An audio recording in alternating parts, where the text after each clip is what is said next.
오늘 말씀은 지난주와 같은 본문이지만 다른 내용입니다. 우리는 기독교 신앙의 장점을 엉뚱한 데에서 찾으려고 합니다. 우리가 남들에게 전도할 때 하는 말을 보면 그 사실을 알 수 있습니다.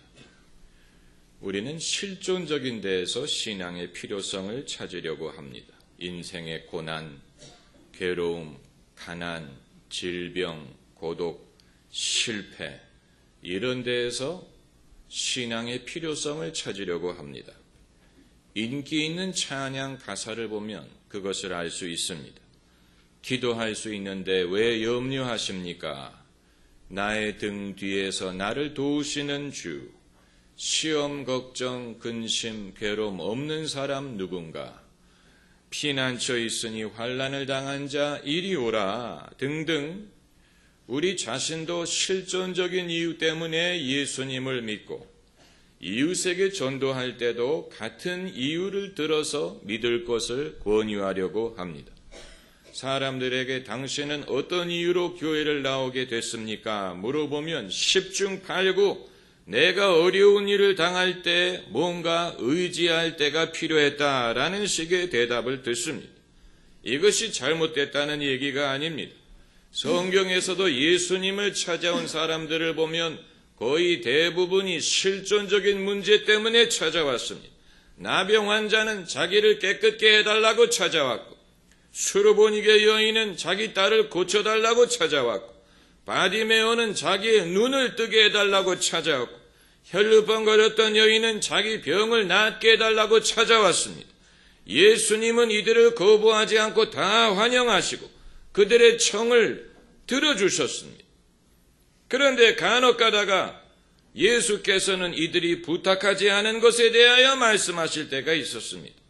중풍병자 한 사람을 친구들이 메어와서 천장을 뚫고 예수님 앞에 달아내리셨을 때 예수께서 그에게 하실 말씀이 소자야 내 죄사함을 받았느니라고 하셨습니다. 이들이 죄사함을 얻으러 온 게 아니고 병을 고치기 위해서 온 것인데 예수께서 그들의 믿음을 보시고 말씀하시기를 내 죄사함을 받았느니라 죄사함에 대해서 먼저 말씀하셨습니다. 혈루병 걸렸던 여인이 예수님의 겉옷에 손을 댔을 때 예수님이 돌아보시고 여인아 내 믿음이 너를 구원하였다라고 말씀하셨습니다. 이 여인은 구원을 위해서 찾아온 게 아니고 병나음을 위해서 찾아온 것이지만 예수님께서는 그녀의 믿음이 그녀를 구원했다, 구원에 대해서 선포하신 것입니다. 예수님이 이 땅에 오신 목적, 하나님이 예수님을 이 땅에 보내신 목적은 우리의 죄사함을 위한 것이고 우리의 영혼을 구원하기 위한 것입니다. 그게 십자가의 목적인 것입니다. 예수님이 십자가를 지신 것은 우리의 죄값을 대신 지불하기 위한 것이었습니다. 왜냐하면 죄의 삭은 사망이고 피 흘림이 없이는 죄사함이 없기 때문에 그런 것입니다. 예수님 자신도 이것을 명백하게 밝히셨습니다. 인자가 온 것은 섬김을 받으려 함이 아니요 도리어 섬기고 자기 목숨을 많은 사람의 대속물로 주기 위함이다. 대속물, 랜섬, 이 말은 몸값이라는 뜻입니다. 누가 납치를 당했을 때 풀어주는 대가로 지불하는 돈, 그것을 몸값이라고 부르는데 인류가 죄에 붙들려 포로가 되었기 때문에 풀어주는 대가로 예수님이 당신의 몸값을, 당신의 생명을 몸값으로 지불하신 것입니다. 우리는 이 사실을 다 알고 배우고 믿습니다. 다만 이 세상에 사는 동안에는 그 이외의 혜택을 더 중요하게 여긴다는 데 문제가 있습니다. 예수님 말씀에 너희는 먼저 그의 나라와 그의 의를 구하라. 그리하면 이 모든 것을 너희에게 더하시리라. 사람들이 언제 아멘 하는지 아십니까? 이 모든 것을 너희에게 더하시리라 해야 사람들이 아멘 하죠. 그러나 예수님의 말씀의 핵심은 이 모든 것이 아닌 먼저 그의 나라와 의를 구하라는 것인데, 여전히 사람들은 그 본래 취지보다는 보너스로 더해주시리라 여기에 사람들이 아멘하고 그것을 좋아합니다. 예나 지금이나 마찬가지. 또 그 아들을 아끼지 아니하시고 우리 모든 사람을 위하여 내어주신 이가 어찌 그 아들과 함께 모든 것을 우리에게 은사로 주지 아니하시겠느냐 해서 모든 것을 사람들이 더 좋아합니다. 그 아들보다도 모든 것을 더 좋아합니다. 마치 월가의 금융인들이 연봉보다는 보너스를 더 밝히는 것처럼 그리스도인들도 예수님보다는 보너스를 더 좋아하는 경향이 있습니다. 이것은 이해하기 어려운 것은 아닙니다. 구원은 이 세상을 떠날 때는 필요하지만 보너스는 이 세상에 사는 동안에 필요하다, 이렇게 생각하는 것은 얼마든지 일리가 있습니다. 하지만 죄사함의 혜택을 과소평가하면 안 됩니다. 영화 대부 3편을 보면 바티칸 은행이 거대한 금융 스캔들에 휘말려서 부실 대출을 해서 손실을 입었습니다. 그래서 은행을 담당하는 대주교가 주인공에게 뭐라고 말하냐면, 지금 우리에게 필요한 것은 죄를 사하는 권세가 아니고 빚을 탕감할 수 있는 능력이다. 이 말을 듣고 주인공이 말하기를, 아하, 죄를 사하는 능력을 과소평가하지 말라. Do not underestimate the power to forgive. 이렇게 말한 것과 비슷합니다. 여러분, 죄사함의 혜택은 이후에 우리가 천국 갈 때만 유효한 것이 아닙니다. 죄사함이라는 것은 이후에 우리가 천국 들어갈 때 사용하는 티켓인 것뿐만이 아니고 이 세상에 사는 동안에도 죄사함의 확신, 죄사함의 혜택은 여전히 우리에게 필요합니다. 그 이유는 우리가 이 세상에 사는 동안에도 정죄감을 느끼고 죄의식을 느끼고 죄책감에 시달리고 민망하고 부끄럽고 창피함을 경험하기 때문에 그런 것입니다. 그래서 사도 바울이 오늘 본문에 이와 같이 말한 것입니다. 누가 우리를 대적하리요? 누가 능히 송사하리요? 누가 정죄하리요? 누가 하나님의 사랑에서 우리를 끊으리요? 이 말씀이 괜히 여기 있는 것이 아니에요. 그리스도인이라면 정죄감, 송사, 대적함을 느낍니다. 그 이유는 자신의 믿음과 자신의 삶의 현실에 차이가 있다는 사실을 알기 때문입니다. 차라리 예수 믿기 이전에는 여기에 대해서 고민하지 않았어요. 예수 믿기 이전에는 죄에 대해서 생각하지 않았어요. 예수님을 믿은 이후에 죄 사함을 받았다는 것을 믿지만 내가 믿는 것과 나의 삶의 현실의 차이점이 이전보다도 더 분명하게 드러나는 것입니다. 이것 때문에 그리스도인들은 마음속에 죄의식을 품습니다. 이것을 우리가 과소평가하면 안 됩니다. 누가 진짜 위선자냐? 믿는 것과 사는 방식의 차이가 있는 사람이 위선자가 아니, 만약에 그걸 위선자라고 부른다면 세상 모든 사람이 위선자요, 세상 모든 크리스찬이 위선자가 될 것입니다. 진짜 위선자는 자신의 삶에 이러한 모순이 존재한다는 사실을 인정하지 않는 사람이고, 자기 속에 죄책감이 있다는 사실을 인정하지 않는 사람, 그 사람이 진짜 위선자인 것입니다. 거룩한 척한다 하는 말이 바로 이것을 가리키는 것입니다. 우리는 우리의 신앙과 우리의 삶의 방식 간의 거리를 좁히기 위해서 애를 씁니다. 우리가 신앙생활을 열심히 하고 거룩하게 살려고 애쓰는 목적도 내 믿는 것과 내 삶의 방식의 거리를 좁히기 위한 것입니다.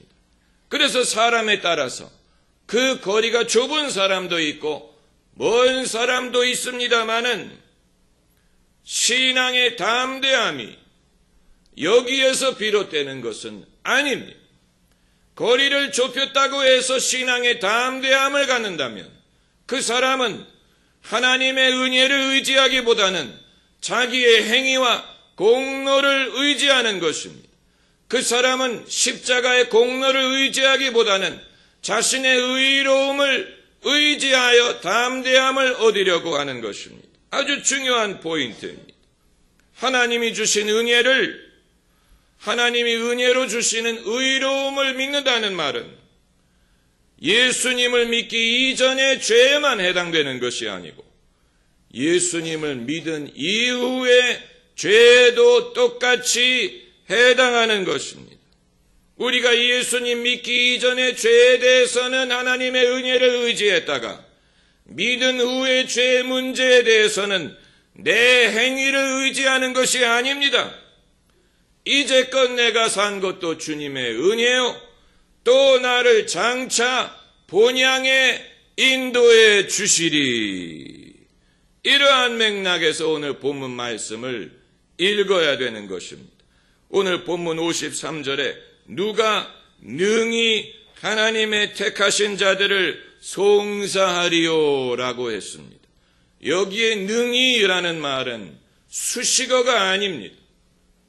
이 말은 있어도 되고 없어도 되는 수식어가 아니고 이 말씀을 이해하는 핵심 키워드가 되는 것입니다. 누가 능히 송사하리요. 송사하는 것은 자유지만 그들의 송사에 힘이 없다, 위력이 없다, 유효하지 않다, 구속력이 없다라는 말입니다. Who can accuse? 영어로 하면 can이란 말을 건너뛸 수 있지만 능히 송사하리요라고 번역하는 데에서 사도 바울이 자격을 말하는 게 아니고 그 능력, 위력, 효력에 대해서 말한다는 것을 우리가 캐치할 수가 있는 것입니다. 사도 바울은 누가 감히 송사하리요라고 말하지 않고 누가 능히 송사하리요라고 말했습니다. 여기에는 큰 차이가 있습니다. 누가 감히 송사하리요라는 말은 누가 엄두를 내겠느냐, 누가 자격이 있겠느냐라는 뜻이지만 능히 송사하리요라는 말은 사람이 송사하는 건 자유입니다. 이 세상에 우리를 송사하는 사람들 많습니다. 마귀가 우리를 송사하고 세상 사람들이 우리를 송사하고 우리 서로가 서로를 송사합니다. 우리가 교회 생활하면서 신앙생활하면서 제일 먼저 부닥치는 것은 송사하는 것이라는 얘기입니다. 왜냐하면 그리스도인은 안 믿는 사람과 달라야 된다, 더 거룩해야 된다, 경건해야 된다, 착해야 된다, 의로워야 된다, 이러한 의무감을 느끼지 않는다면 그 사람은 그리스도인이 아니에요. 왜 많은 사람들이 신앙을 주저하느냐? 이러한 의무감이 따라온다는 사실을 누구보다도 확실히 알기 때문에 그런 것이고 그 의무감을 불편하게 생각하고 감당할 자신이 없기 때문에 그런 것입니다. 일단 신앙의 세상에 들어온 다음에는 이 의무감이 평생 짐처럼 우리를 따라다닙니다. 사람이 주변에 있든 없든 교회를 다니든 안 다니든 이 의무감이 무거운 짐처럼 우리 어깨에 얹혀 있습니다. 그렇기 때문에 모든 그리스도인은 내가 예수를 믿기 때문에 남들과 달라야 되고 남들보다 선해야 되고 더 착해야 되고 싸우면 안 되고 화내면 안 되고 음란해서는 안 되고 욕심을 내서는 안 되고 예수님을 닮아야 되고 거룩해야 되고 경건해야 되고 기도해야 되고 찬송해야 되고 전도해야 되고 헌금해야 되고 이런 의무사항을 모르고 있는 것이 아니에요. 성경을 공부를 해야만 하는 게 아니고 그리스도인이 되는 순간 우리는 당연히 신앙에는 이러한 의무가 따른다는 것을 압니다. 그렇기 때문에 남이 나를 송사하지 않더라도 내 자신이 나를 송사합니다. 너 그게 무슨 꼴이냐? 너 교회 다닌다더니 꼴 좋다. 어제는 교회에서 찬송가 부르더니 오늘은 가요 부르냐? 이런 식으로 송사, 정죄, 죄의식, 민망함, 부끄러움, 수치스러움 이것처럼 그리스도인이 익숙한 것이 없습니다. 그런데 문제는 과연 이것이 정당한 것이냐? 과연 이것이 하나님으로부터 비롯된 것이냐? 과연 이것이 예수 안에서 일어나는 일이냐 하는 문제입니다. 많은 사람들이 복음의 진리 안에서 자유함을 얻기 전까지는 예수님을 믿는 것이 오히려 자기를 불편하게 하는 것에 대하여 어떻게 해결할지를 알지 못합니다. 이건 우리 모두가 겪는 문제입니다. 최근에 세상을 떠난 위트니 휴스턴, 그가 약물에 중독되었다는 사실을 모두가 알고 그가 크리스찬이라는 사실을 모두가 압니다. 그는 가수가 되기 전에 먼저 교회에서 찬양을 시작한 사람입니다. 그렇기 때문에 이런 뉴스를 접할 때 우리가 마음속으로 불편하게 생각을 합니다. 크리스찬이라면 크리스찬답게 살아야지. 약물이 중독이 돼서 세상을 떠나면 어떻게 되느냐. 우리만 이런 생각을 하는 게 아닙니다. 여러분, 지금도 교회 바깥에는 한때 교회를 다니던 많은 수의 사람들이 있습니다. 그들이 한때는 교회에서 성가대도 하고 주일학교 교사도 하고 그들이 한때는 학생부 회장도 했고 한때는 수련회 가서 방언도 받아본 적이 있고 한때는 신학교에 갈 생각도 한 적이 있는데 언제부턴가 그들이 죄를 짓고 하나님 앞에 잘못했다고 생각하고 스스로를 정죄하고 부끄러워하고 교회와 멀어지고 이제는 더 이상 사람들 앞에 자기가 신앙인이라는 사실을 인정하려고 하지 않고 방황하고 그러면서 마음속에 많은 번민을 갖고 삽니다. 오늘 본문에 사도 바울이 이와 같은 말씀을 기록한 것은 이와 같은 사람들을 염두에 둔 것입니다. 누가 능히 송사하리요. 송사하는 것은 자유예요. 그것을 막을 수는 없지만 그러나 거기에는 구속력이 없습니다. 힘이 없습니다. 효력이 없습니다. 그들의 송사가 우리를 지옥으로 끌고 갈 수 있는 게 아니에요. 그들의 송사가 우리의 구원을 무효화하는 것이 아닙니다. 그들의 송사가 우리의 구원을 지워주는 것이 아니에요. 그들의 송사가 하나님의 사랑으로부터 우리를 막을 수 있는 것이 아닙니다. 그런 의미에서 누가 능히 송사하리요. 아주 귀중한 말씀이 아닐 수가 없는 것입니다. 하나님의 은혜는 여전히 우리에게 유효합니다. 할렐루야. 하나님의 은혜가 우리에게 족합니다. 내가 찬송 부르고 기도하고 신앙생활을 잘할 때만이 하나님의 은혜가 족한 것이 아니고 내가 넘어지고 실패하고 부족하고 결함이 있을 때에도 여전히 하나님의 은혜는 우리에게 족합니다. 그러므로 우리는 축구선수가 골을 넣고 경기를 잘할 때만 하나님을 감사하는 게 아니고 골이 들어가지 않을 때에도 경기가 풀리지 않을 때에도 하나님께 감사할 수 있어야 됩니다. 내가 신앙생활을 잘하고 열매가 좋을 때만 하나님께 감사하는 것이 아니고, 내가 연약하고 내가 허물이 많고 실패했을 때에도 하나님께 여전히 감사할 수 있는 이유는 하나님의 은혜가 그때에도 내게 족하다는 사실을 알기 때문입니다. 하나님의 사랑은 변함이 없습니다. 우리의 연약함이 하나님의 사랑으로부터 우리를 끊을 수 있는 것이 아니에요. 우리는 이 사실을 믿어야 됩니다. 우리가 이 사실을 믿지 못하면 마귀가 우리의 불신을 이용해서 우리를 하나님으로부터 멀어지게 합니다. 거 봐라. 네가 병든 걸 보니까 하나님이 너 죄 때문에 너를 치신 거다. 거 봐라. 내가 실패한 것은 내가 교회를 빠지더니 하나님이 너를 치신 거다. 믿음이 없는 사람은 이와 같은 송사와 정죄를 들을 때 그대로 받아들입니다. 맞아. 내가 죄를 지었더니 하나님이 나를 때렸구나. 마치 병이 안 든 모든 사람들은 의로워서 그런 것처럼, 일이 잘 풀리는 세상의 모든 사람은 의로워서 그런 것입니까?